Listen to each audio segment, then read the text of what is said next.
The good old days have been cut for this particular video for various reasons. Bad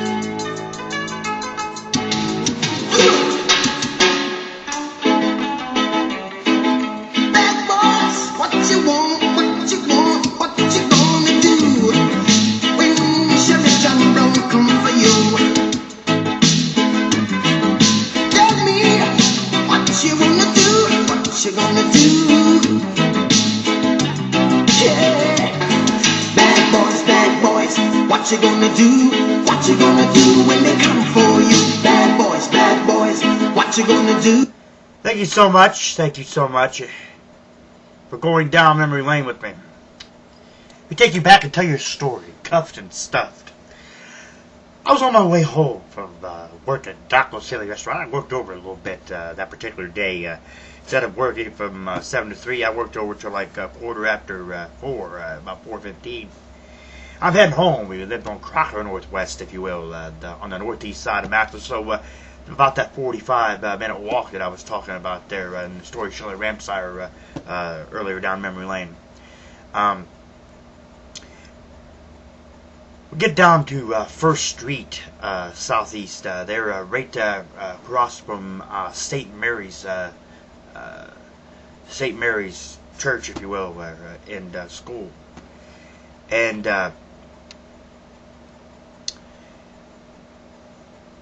I hear, "Sir,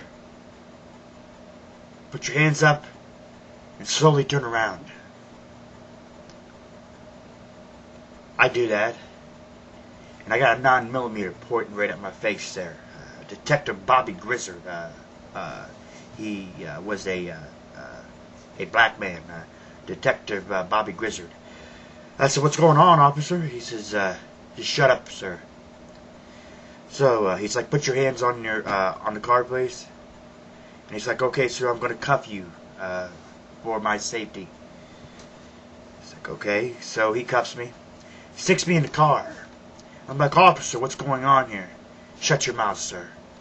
I'm like, I'm starting to get frustrated, So I end up, or he ends up driving me around the corner, one of the side streets there on off First Street there. And there's these teenage kids out there, whatever, and they're like, "Oh yeah, that's him, that's him, that's him, that's him." And I'm like, "What the hell?" And finally he's like, "Where are you coming from, sir?" I said, "Well, first off, what's going on?" I said, "I'm coming from Doc Silly Restaurant up there on Lincoln Way East. I just got off work." "What's the number there, sir?"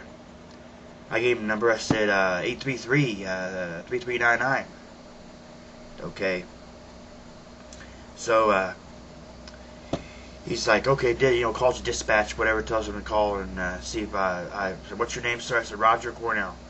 So he called and made sure that I was there. They were getting ready to call to make sure that I was there. He told me that there was a couple, an older couple, that somebody broke into their house and robbed them, and I was the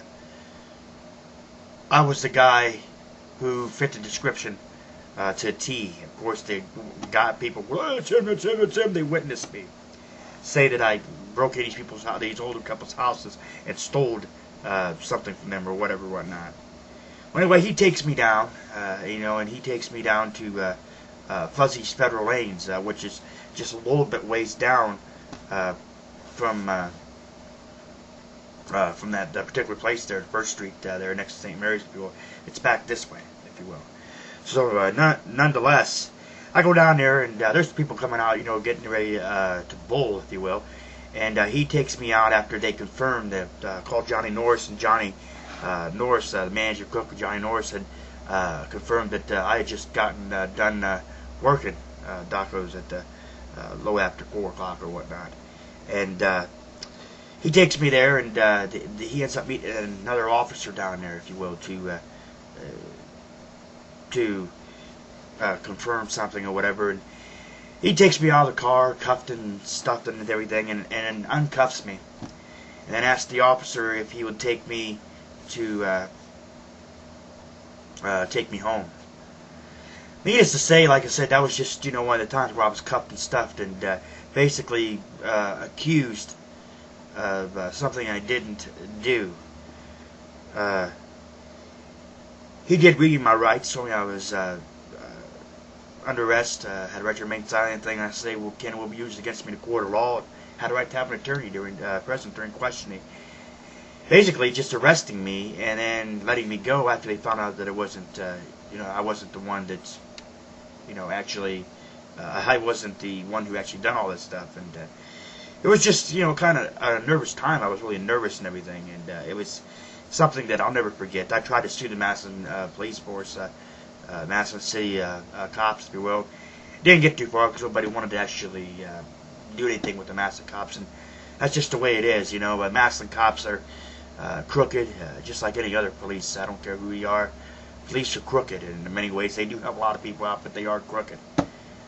So, and I don't know. It's just something I'll never forget, and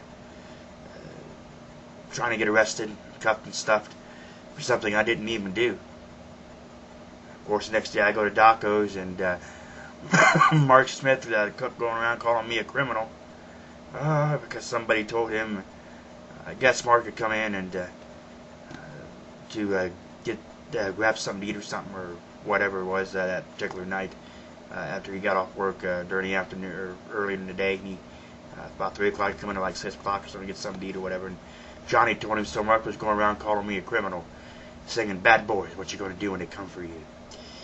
Funny time nonetheless, and but still kind of time maybe a little bit nervous. He said I tried to sue the Massillon Police Force, didn't get very far at all, and I don't know. It's just a time where you kind of feel, you kind of get that point where you feel like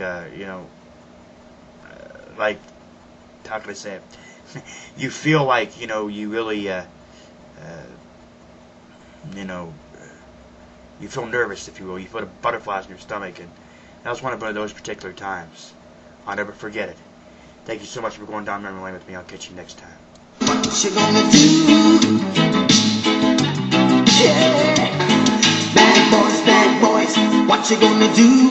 What you gonna do when they come for you? Bad boys, what you gonna do?